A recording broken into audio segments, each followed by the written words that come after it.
I realized my son was ashamed of me the moment he laughed and said, "Mom, it's not recip, it's receipt." Loud enough for the whole cafe to hear, like my accent was a joke he needed to explain. I was 72 then. My hands were wrapped around a paper cup of coffee I didn't even want. I'd come only because Daniel had insisted we meet his coworkers. He said it would be nice. That word used to mean something else when he was little. People smiled politely. One woman looked at me with quick pity, the kind that lands and disappears. Daniel didn't notice, or maybe he did and enjoyed it. He leaned back in his chair, relaxed, confident, correcting me again when I asked for sugar. He didn't even look at me when he did it. He looked at them. I nodded and stayed quiet. I learned that trick decades ago. Silence as a blanket. Silence as survival. My accent never bothered me before. It came with me when I arrived here at 26, with one suitcase, a baby on my hip, and a husband who promised he'd follow once he settled things. He never did. I worked in kitchens, laundries, cleaning offices after midnight. My tongue learned English the hard way, word by word, mistake by mistake. It was never perfect, but it fed my child. It paid rent. It kept the lights on. At home, Daniel never corrected me when he was young. He used to translate for me with patience, standing proud like a little man. Somewhere along the line, that pride curdled into embarrassment. That day in the cafe, he sighed when I spoke. He corrected my grammar twice. When I mispronounced a street name, he laughed and said, "You've lived here 40 years, Mom. How do you still talk like this?" I wanted to tell him that accents don't fade the way memories don't, that my mouth remembers who I was before this country. But I didn't. I just smiled and stared into my coffee. Later, when we stood outside, he told me I should practice more before speaking to people, as if I were a child, as if my voice needed permission.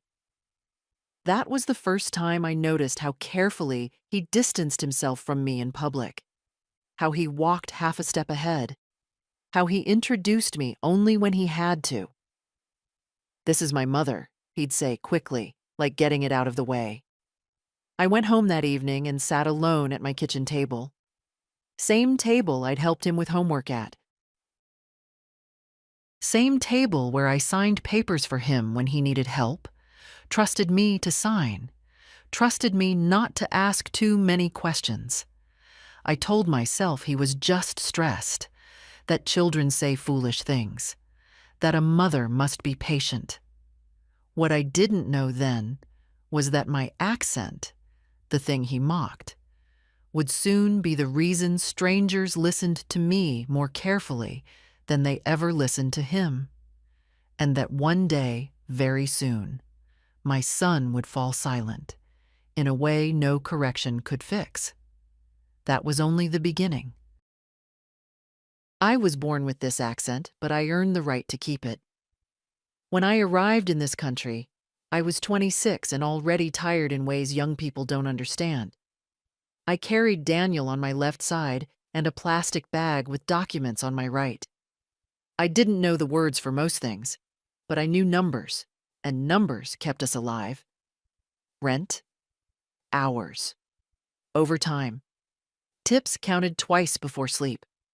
My English came from overhearing other women at work, from warning labels, from supervisors who spoke loudly as if volume helped comprehension.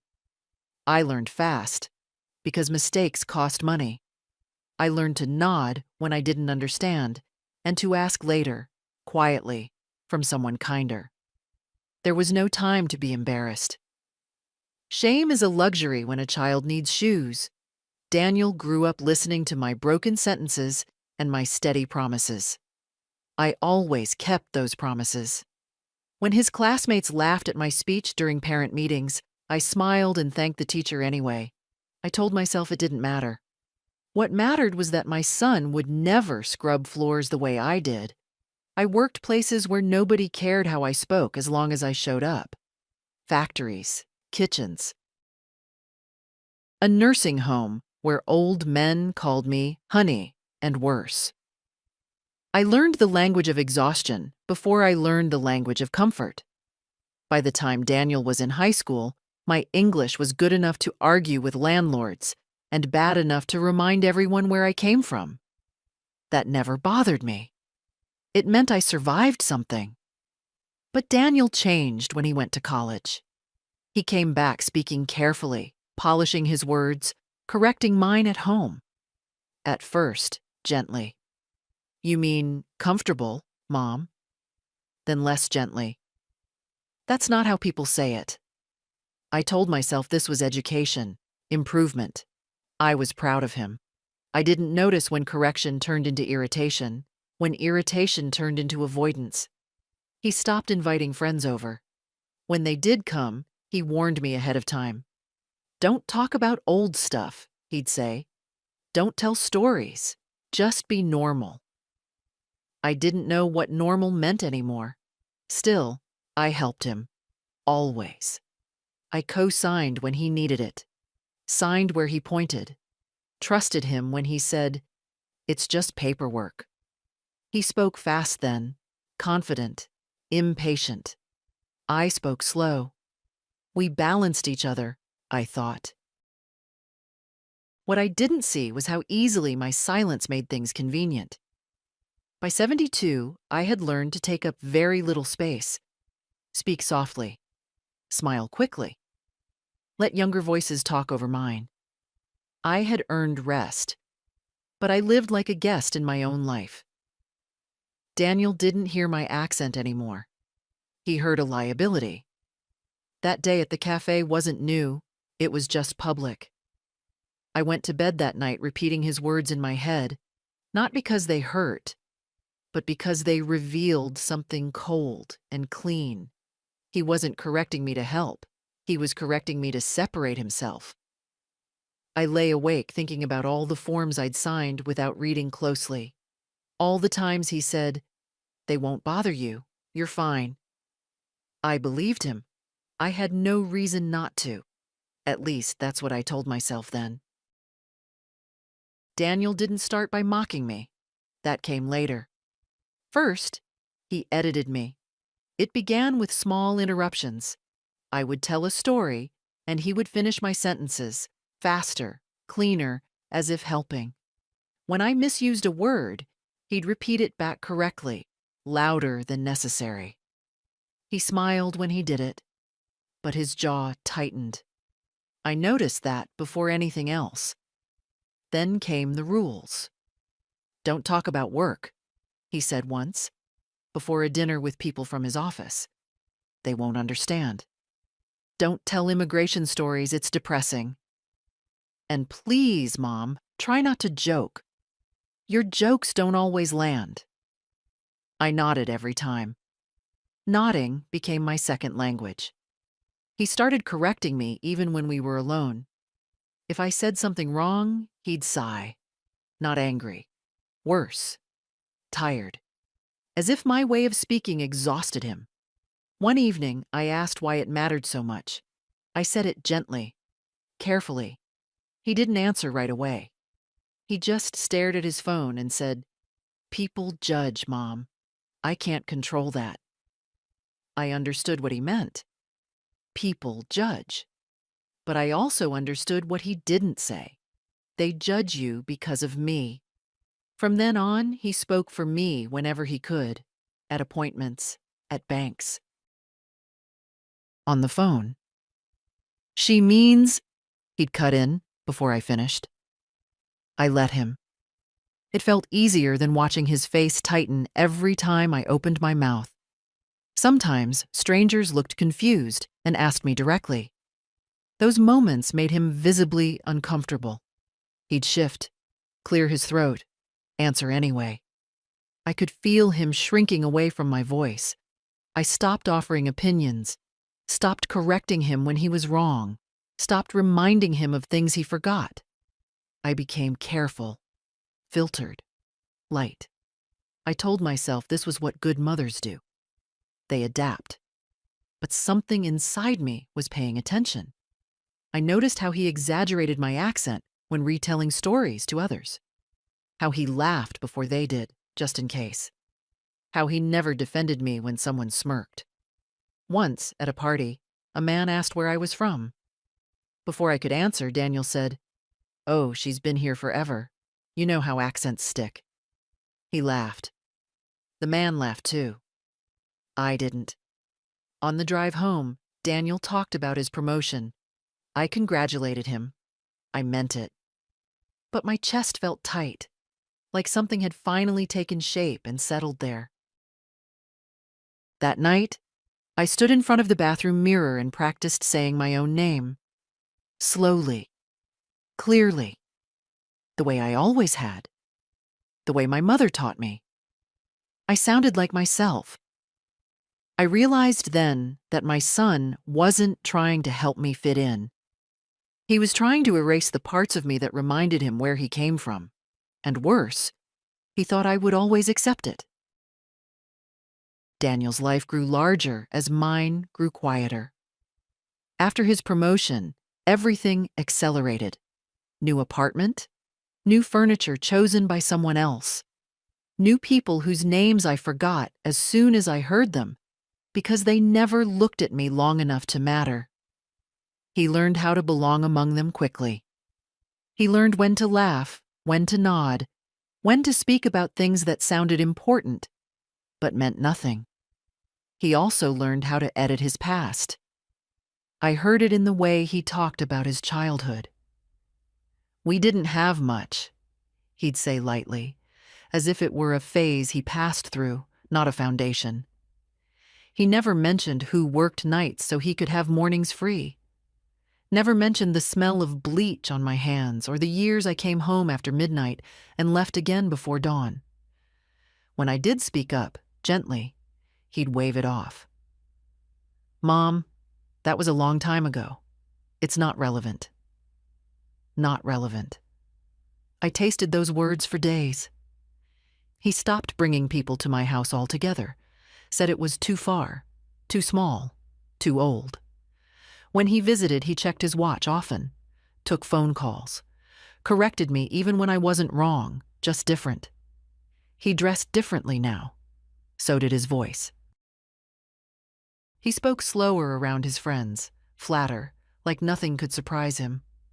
Around me, he was impatient, clipped, as if I were a delay he hadn't planned for. Once, I overheard him on the phone in my kitchen. He didn't know I was there. He laughed and said, "Yeah, my mom's sweet, but you know, very old school. Heavy accent. I keep her away from work stuff." I stood still and let the kettle scream until he noticed. He jumped, embarrassed for a moment, then annoyed. "You should turn that off," he said, like I'd done something wrong. That was when I understood my place in his life had shifted. I was no longer a source. I was a risk. Still, he needed me. He came with papers, questions, explanations that moved too fast. He told me what to sign and where. "It's just formal," he said. "You don't need to worry." I trusted him because trust was easier than conflict, and because he was my son. He spoke confidently to officials, to banks, to landlords. He always told me not to worry. "They won't bother you," he said more than once. "You're fine." I didn't notice how often he used my name when it helped him, and my silence when it helped him more. By then, I had learned to read rooms quickly, to feel when I was being tolerated, not welcomed. I learned how to shrink myself without disappearing completely. It takes skill to be useful and invisible at the same time. People praised Daniel for how far he'd come. They told him he was impressive, resilient, self-made. He accepted it all easily. He never corrected them. At night, alone, I sometimes practiced speaking out loud just to hear my own voice. It grounded me, reminded me I was still here. Daniel thought he had outgrown me. What he didn't realize was that he was standing on something fragile, built partly on my name, my patience, my accent-heavy signatures. And fragile things make the loudest sound when they finally break. The paperwork began quietly, the way most important things do. Daniel never came with everything at once. It was always one form, one signature, one explanation that sounded reasonable enough if you didn't stop to think.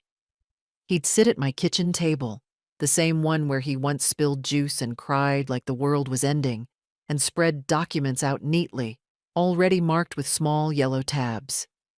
Just here, Mom. And here. This one too. He spoke fast, confident, annoyed if I asked him to repeat himself. I asked once what a form was for. He rubbed his face and said, "It's boring stuff. Taxes, old things. You wouldn't want to deal with it." He smiled then, as if protecting me from something unpleasant. I let it go. He used my name a lot in those documents, my address, my history, things that made his life smoother. He told me it was temporary, that it helped him get established. I believed him, because believing felt like love, and because I'd spent a lifetime trusting him to know better than I did. Sometimes I tried to read the papers. The language was thick, formal, cold. My eyes tired quickly. Daniel would sigh and take the pages back. "I've already checked everything," he said. "You can trust me." I had trusted him since the day I first held him. Trust doesn't disappear just because a person grows taller than you. What I didn't realize then was how carefully he avoided letting anyone speak directly to me. If officials called, he answered. If letters arrived, he opened them. When something needed explaining, he summarized. When something sounded serious, he minimized it. "They always send these notices," he said once, waving an envelope. "It doesn't mean anything." I asked him why my name kept coming up. He laughed lightly. "Because you've been here forever. It makes things easier." Easier for whom? I didn't ask. I noticed changes around that time. His impatience sharpened. He corrected my accent more harshly, as if he were afraid someone else might hear it. When I asked questions, he said I worried too much. When I stayed quiet, he relaxed. So I stayed quiet more often. At 72, I knew enough not to confuse silence with ignorance. I understood that things were being arranged around me. I just didn't yet understand the shape of them. Once, at a government office, a woman behind the counter addressed me directly. She spoke slowly, clearly, asked me a simple question. Daniel interrupted before I could answer. "She doesn't really understand," he said. "I'll explain." The woman looked at me then. Really looked. Her expression changed slightly. She nodded and continued speaking to him, but more carefully now. In the car afterward, Daniel was tense. "You shouldn't try to talk in those situations," he said. "It complicates things." That sentence stayed with me. I thought about how often my voice complicated his life, how often my presence felt like something he had to manage, not welcome. I told myself it was temporary, that once everything was settled, he'd relax. He'd be kind again. I didn't know that what he was settling depended on my continued silence. The notices became more frequent after that. Different envelopes, different wording. Daniel stopped waving them away and started hiding them. He told me to let him handle it. He always handled things, until the day he couldn't. The truth is, I didn't suspect him of anything illegal. That kind of thought doesn't come easily when it's your child. I suspected stress, ambition, fear, things I understood. But somewhere, deep inside, another thought began to form, a quiet one. If everything was truly fine, why was my accent such a problem? Why was my voice the one thing he never wanted anyone official to hear? I didn't have answers yet. I only had a growing awareness that my name was being used more loudly on paper than I was allowed to be in person. And that awareness, once it arrives, doesn't leave. The worst moment didn't happen in public. It happened at my own table. Daniel came over late that evening, irritated before he even sat down. He didn't take off his jacket. He didn't ask how I was. He spread papers out again, faster this time, sloppier. His phone buzzed every few seconds. Something had gone wrong. I could feel it in the way he avoided my eyes. I asked him if everything was all right. He exhaled sharply and said, "Mom, can you please not start with questions tonight?" That was new. He used to pretend patience. Now he was done pretending. I reached for one of the papers just to look. He snapped it back before I could focus. "You don't need to read that," he said. "It's not for you." My name was printed at the top. I pointed to it. "Then why is my name there?" He closed his eyes, rubbed his face, and for a moment I saw something raw behind the irritation. Fear, maybe. Then it hardened into something uglier. "Because your accent scares people," he said. I stared at him. I didn't understand at first. "What do you mean?" He laughed once, sharp and humorless. "Every time you open your mouth, officials slow down. They start asking questions. They look at you like you don't know what you're signing, like you're a problem." I felt something tighten in my chest. "I do know what I sign," I said quietly. "That's not the point," he snapped. "You don't sound like you do." The room went very still. He stood up and started pacing. "Do you know how hard it is to be taken seriously when your own mother sounds like she just got off a boat?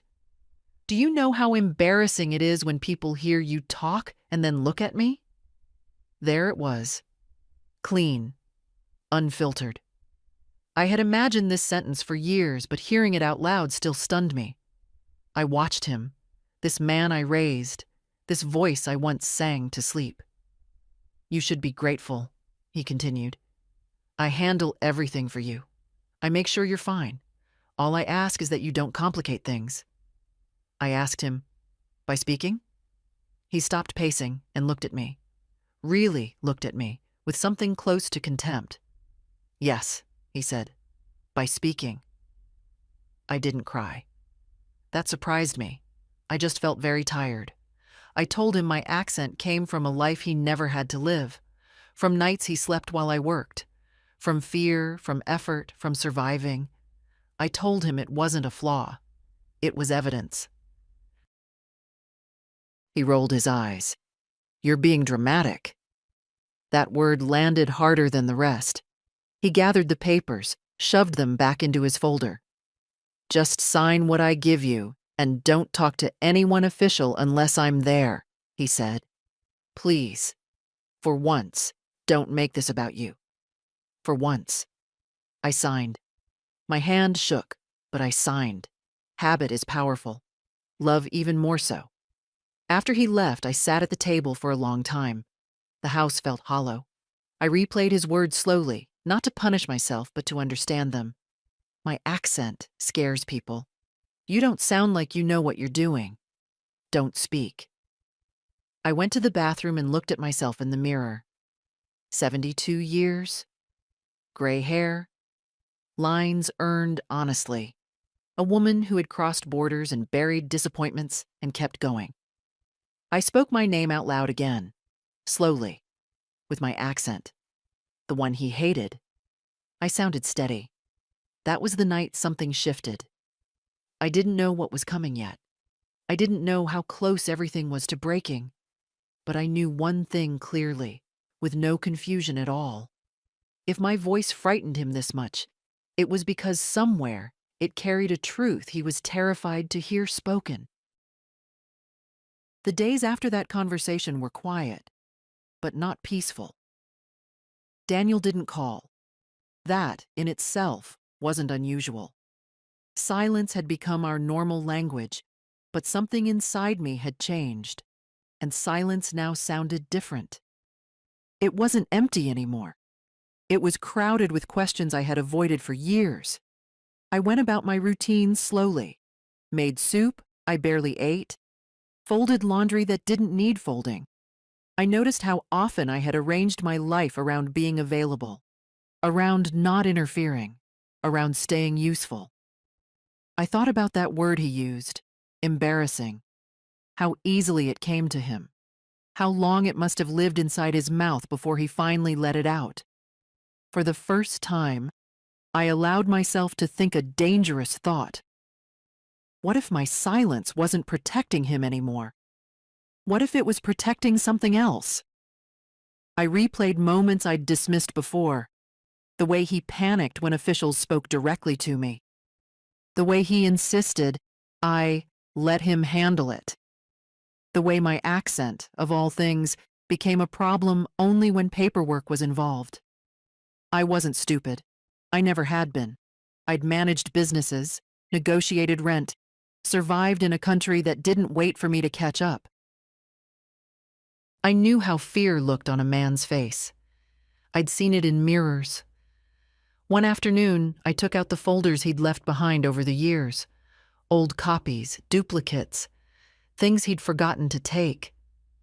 I didn't understand everything, but I understood enough to feel my stomach tighten. Dates that didn't match, addresses used interchangeably, my name appearing where his should have been. Nothing screamed, but nothing was clean. That was when the boundary appeared. Not loud, not dramatic, just firm. I realized I didn't owe him my ignorance. I didn't confront him, not yet.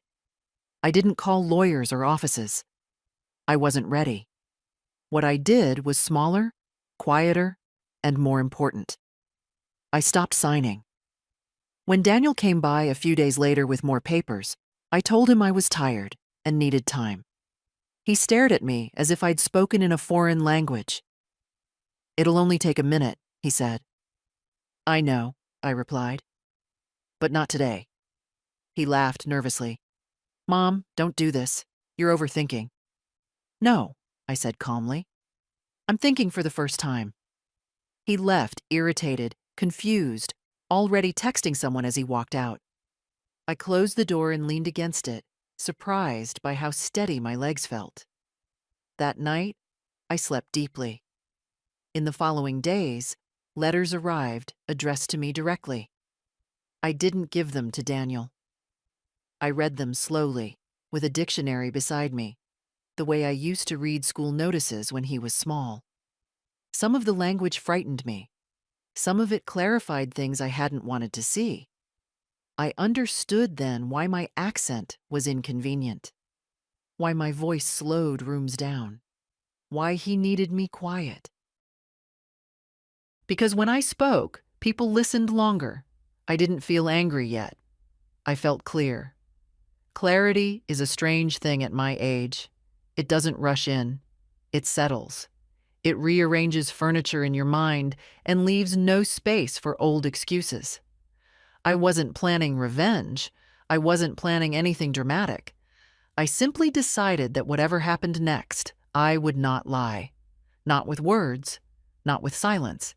If someone asked me a question, I would answer it myself, in my voice, with my accent, carefully, truthfully. Daniel had spent years teaching me that my voice was a liability. He never considered the possibility that it was the only thing strong enough to undo him. That understanding didn't make me cruel. It made me ready. And readiness, I learned, is its own kind of power. The letters stopped being vague after that. At first, they arrived folded neatly, almost polite. Requests for clarification, notices that used careful language and too many commas. I read them slowly at my kitchen table, my finger tracing each line the way I used to trace Daniel's homework when he was small. Some words I circled. Some I looked up. None of them mentioned him directly. They mentioned me. One envelope came with a return address that made my stomach tighten. It wasn't threatening.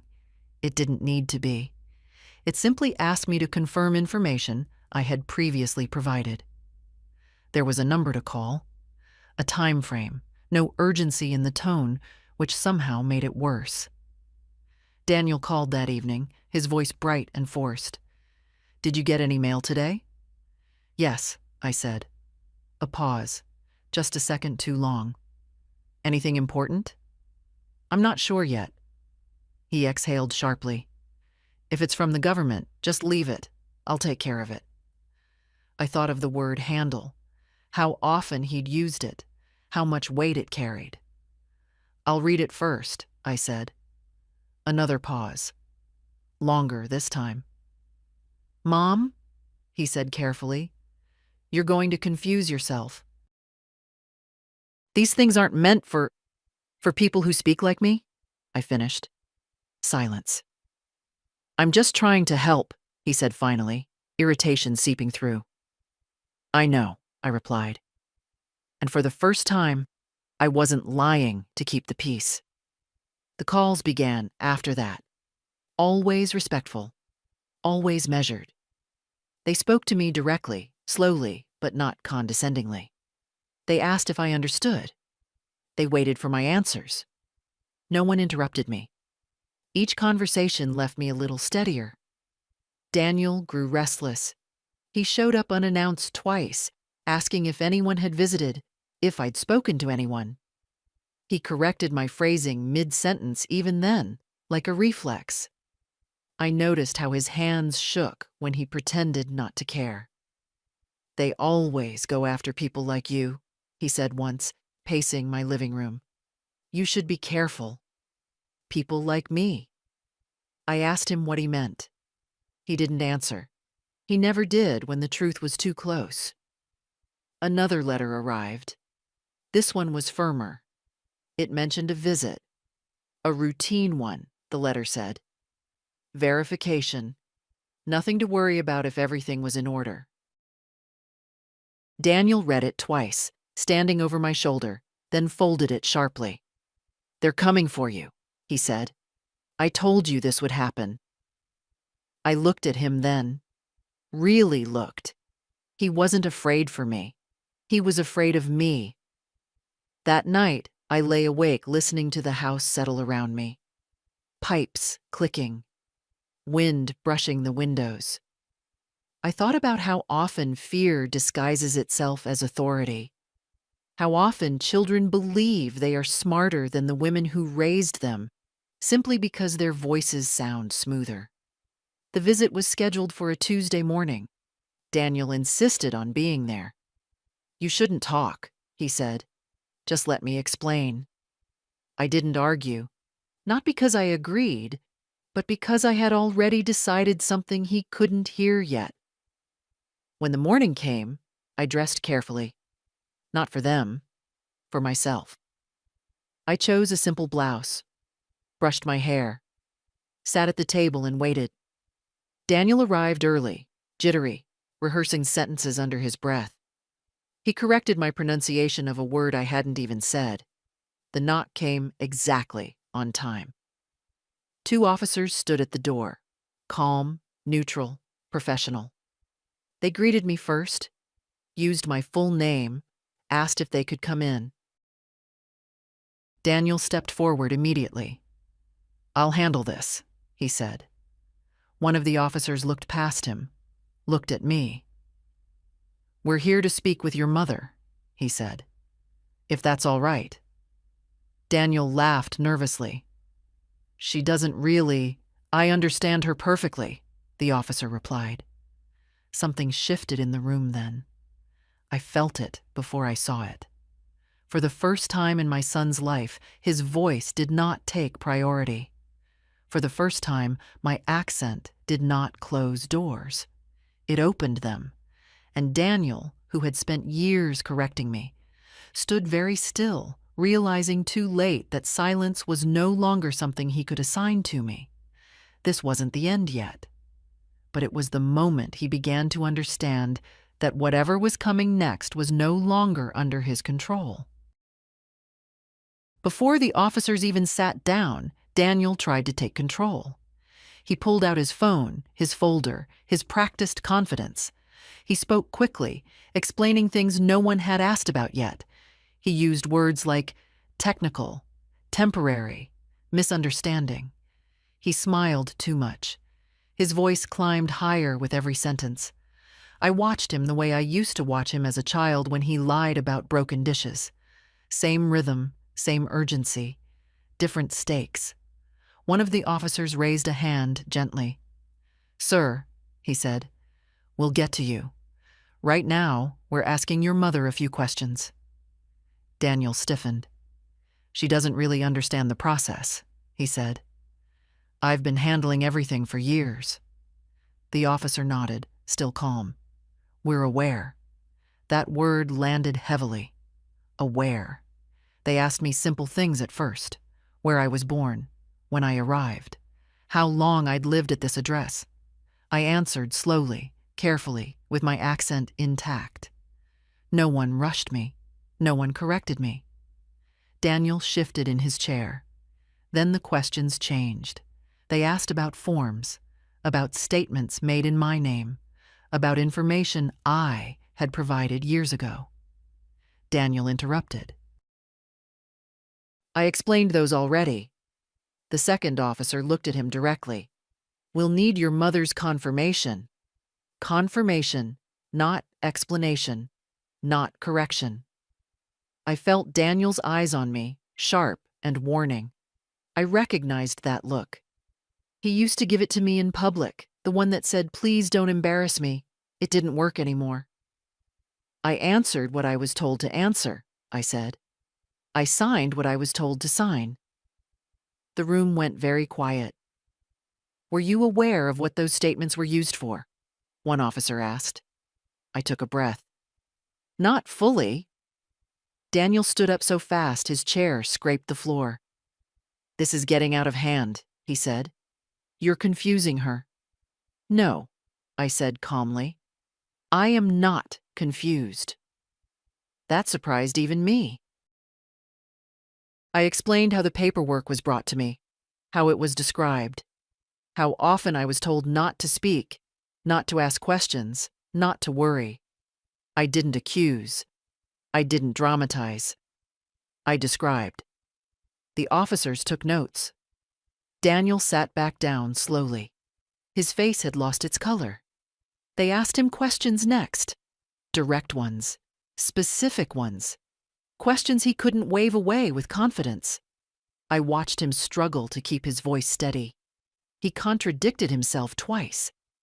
I noticed because I was listening now, not shrinking. At one point, he looked at me with something close to panic. "Mom," he said softly, "help me explain." I met his eyes. I saw the boy he used to be, buried deep under fear and arrogance. I also saw the man he had chosen to become. "I already have," I said. That was when he went silent. Not the polite silence he'd trained me into. Not the convenient kind. This was different. Heavy. Exposed. One of the officers closed his notebook. "We'll need to follow up," he said. "With you," looking at Daniel. "Not your mother." Daniel opened his mouth, closed it, nodded.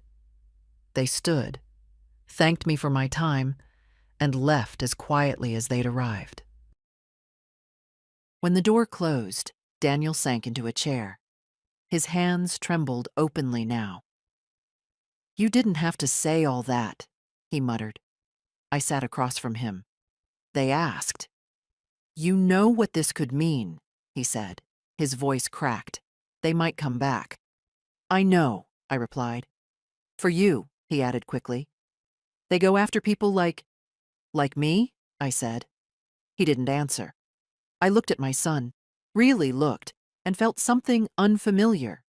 Not anger, not triumph, distance. For the first time in his life, Daniel was afraid. And it wasn't my accent that scared him. It was my honesty.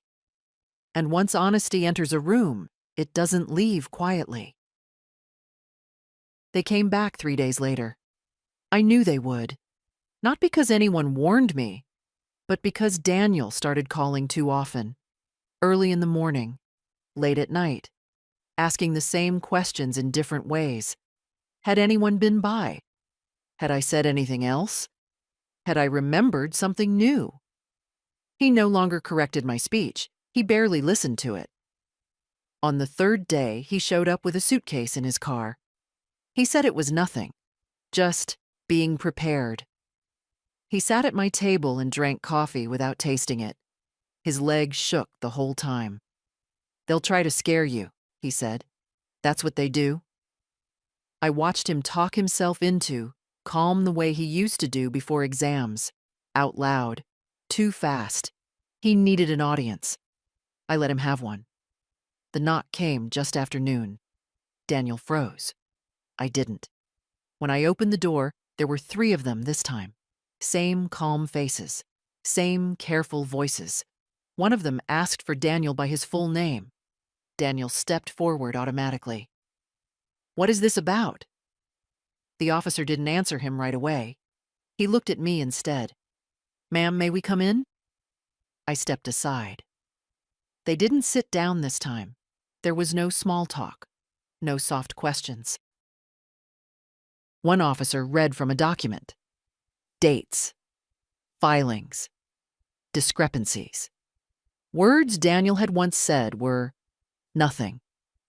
Daniel tried to speak. His voice cracked halfway through the first sentence.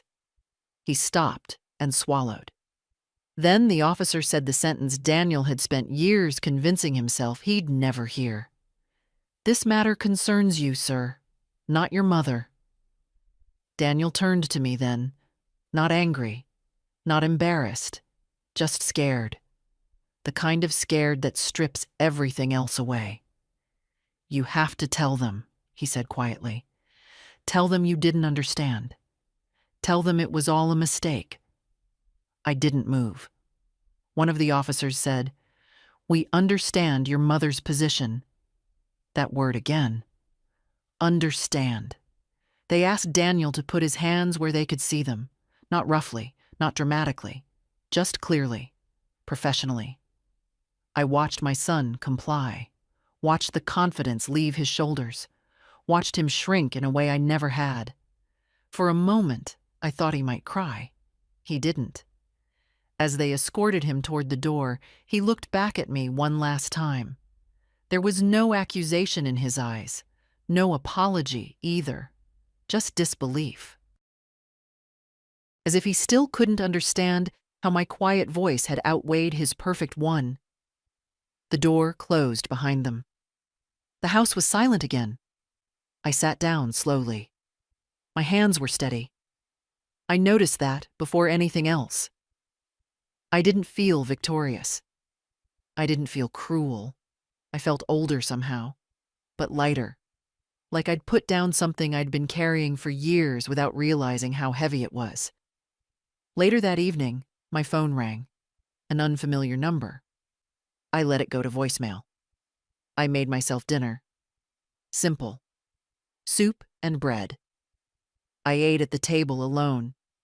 For the first time since Daniel learned to correct me, no one told me to be quiet, and I didn't feel the need to explain myself to anyone at all. The first night after Daniel was taken, I didn't sleep. Not because I was afraid, but because my body didn't know what to do without tension. For years I had slept lightly, listening for his needs, his calls, his urgency. That night, there was nothing to anticipate, no one to rescue. The silence felt wide, unfamiliar. In the morning, I made coffee and forgot to add sugar. I drank it anyway. The phone rang constantly that day. Numbers I didn't recognize. Messages left in careful, legal voices. I listened to one, then another, then stopped checking. Whatever needed to be said could wait until I was ready to hear it. By afternoon, the shock had worn off and something else settled in its place. Not guilt, not regret. Acceptance. Daniel called from a restricted number that evening. I answered. "Mom," he said.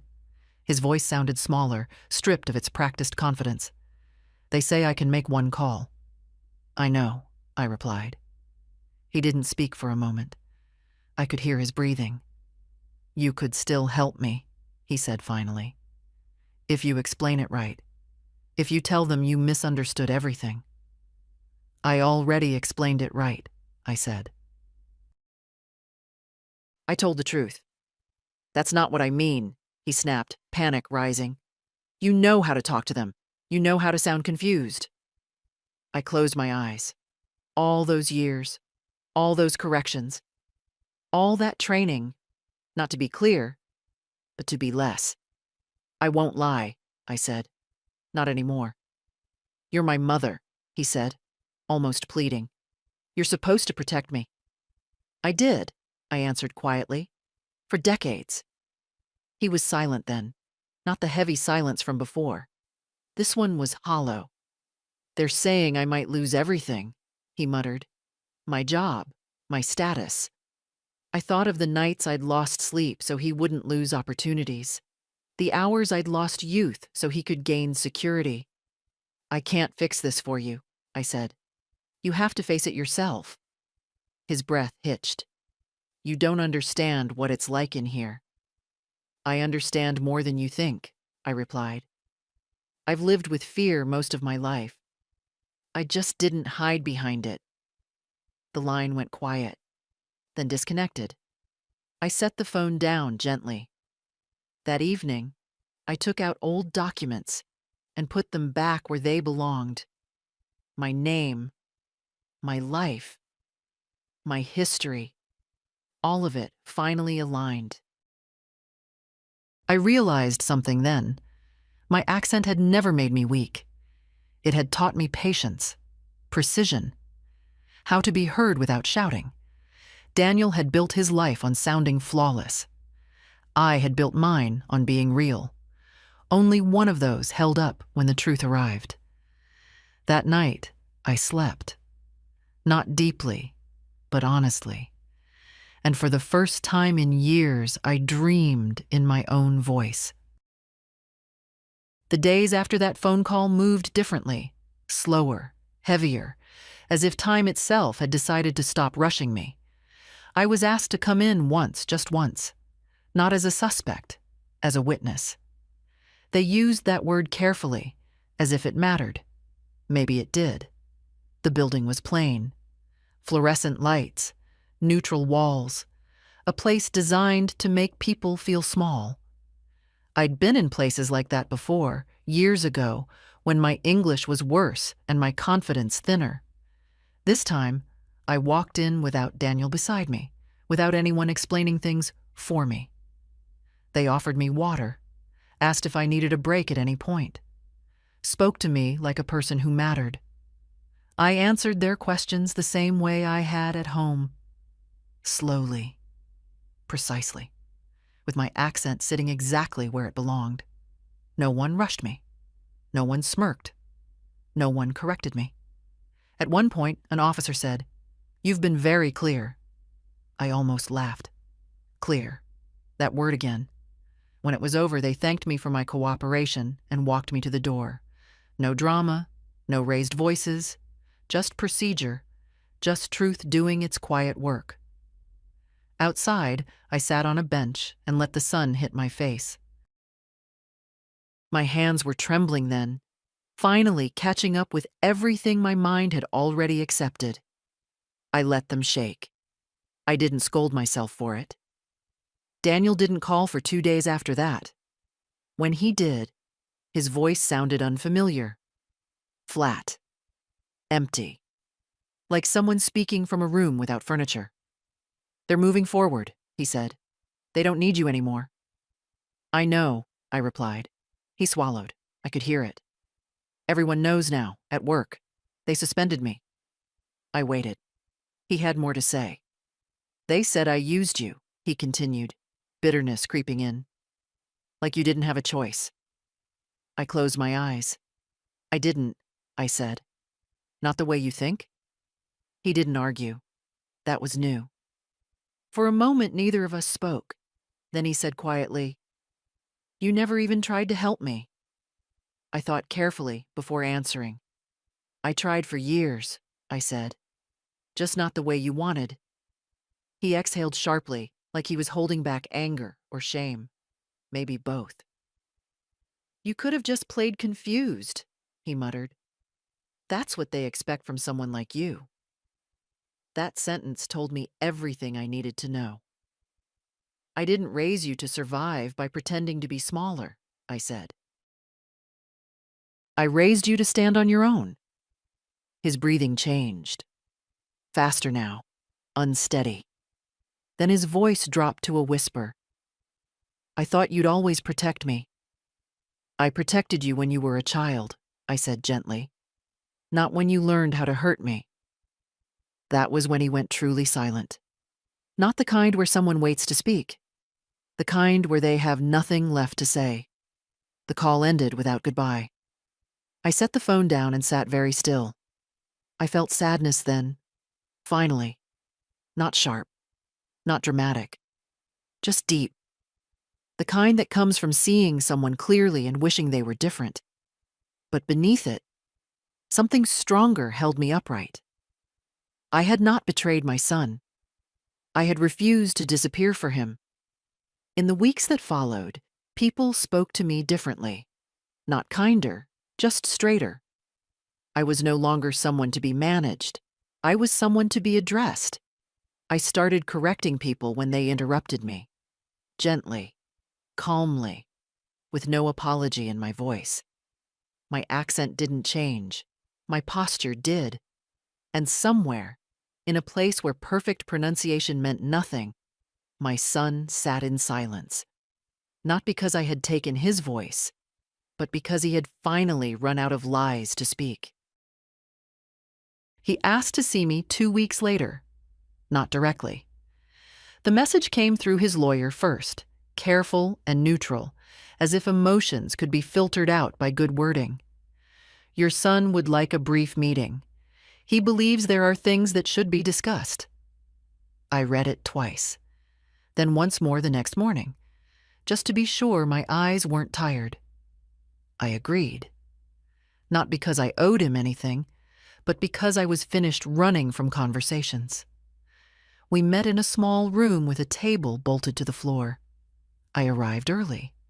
I sat straight. I folded my hands and waited. When Daniel came in, escorted but unrestrained, I barely recognized him. He looked thinner, not physically. Something else had been stripped away. He smiled when he saw me. The old smile. The one he used when he wanted something. "Mom," he said softly. "Thank you for coming." I nodded. I didn't smile back. We sat across from each other. For a moment, neither of us spoke. He kept glancing at the door, then at me, like he was measuring how much time he had left to persuade me. "They say you're done cooperating," he said finally. "I told them everything I knew," I replied. "There's nothing left to add." He leaned forward. "There is," he said. "You could explain my intentions. You could say I never meant to break the law, that I was just trying to protect my family." I studied his face. The familiar impatience. The expectation that I would fill the silence with reassurance. "You were protecting yourself," I said calmly. His jaw tightened. "You don't know that." "I do," I replied. "I lived with it." He looked away, then back at me. His voice lowered. "If you don't help me now, this will follow me forever." I thought about all the things that had followed me forever. My accent, my past, my sacrifices. None of them had ever frightened him enough to care. "You taught me for years that consequences belong to other people," I said. "Now you're meeting your own." His eyes flashed with irritation. "So, that's it? You're just going to sit there and pretend you're better than me?" "No," I said. I'm just done pretending I'm smaller. Silence filled the room. Not heavy. Clean. He tried again, softer this time. I didn't think it would go this far. I know, I said. You never do. Something in his face shifted then. Not anger. Something closer to confusion. As if he was seeing me for the first time without the filter he'd built over years. You could still fix this, he said weakly. I shook my head. This isn't broken. It's finished. That was the moment he understood. Not fully, but enough. When the meeting ended, he stood as if to hug me, then stopped. He didn't know if he was allowed anymore. I watched that hesitation with a strange calm. I hope you're happy, he said quietly. I'm honest, I replied. That will have to be enough. As I walked out, I didn't feel victorious. I felt complete. The kind of completeness that comes when you stop negotiating your dignity. Outside, the air was cool. I breathed deeply. My accent followed me into the open space, unashamed, uncorrected.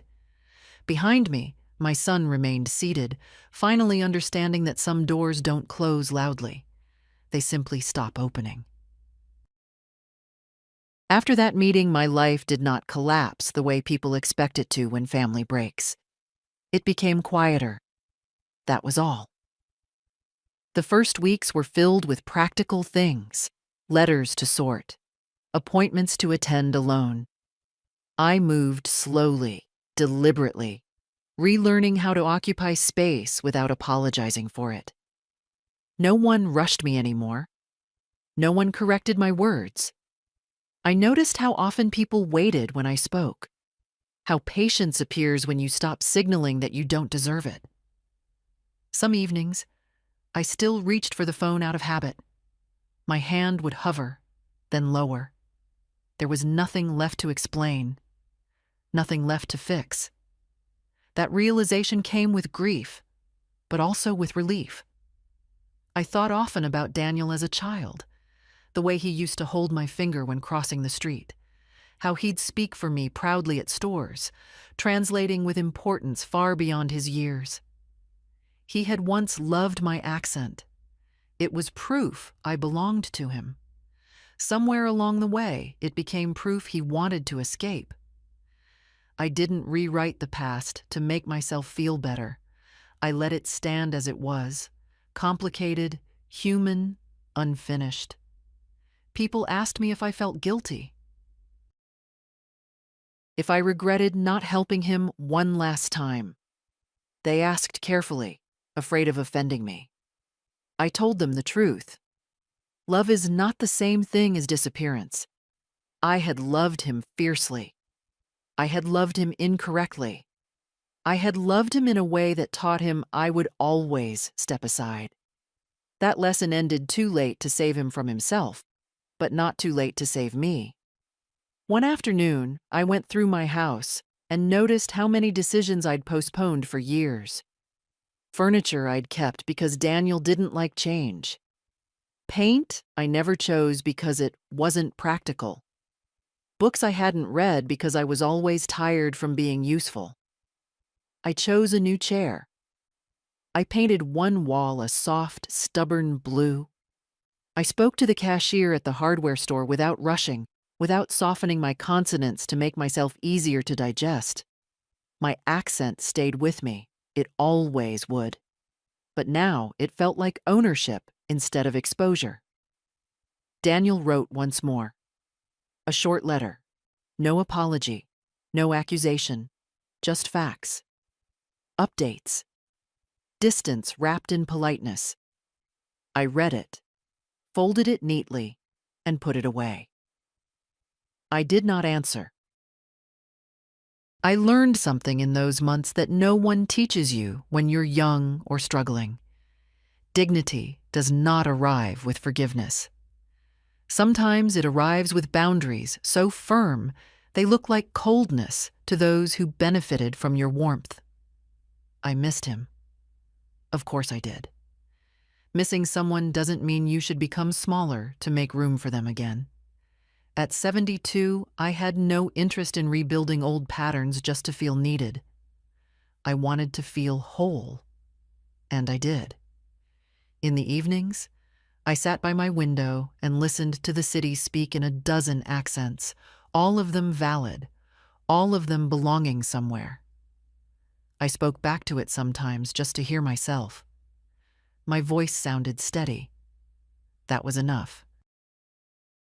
I turned 73 on a quiet Tuesday. No party. No calls from Daniel. Just a card from the library and a slice of cake I bought myself on the way home. Chocolate because I wanted it and didn't have to justify it to anyone. I sat at my table and ate slowly, letting the day pass without asking it for more than it was willing to give. That surprised me most of all. How little I needed once I stopped needing approval. Life didn't become perfect. It became honest. Some mornings, I still woke up thinking of him. Not the man he became, but the boy who used to fall asleep on my shoulder while I practiced English words under my breath. I let those memories come and go. I didn't chase them. I didn't argue with them. They were part of me, not instructions. I heard updates through distant channels. Legal processes. Delays. Consequences. I never asked for details. Knowing less felt like breathing more freely. One afternoon, months later, a woman at the market asked me where I was from. I told her. She smiled and said she liked the way I spoke. I thanked her without embarrassment, without surprise. Compliments land differently when you stop flinching. I thought about how many years I'd spent shrinking my voice to keep peace.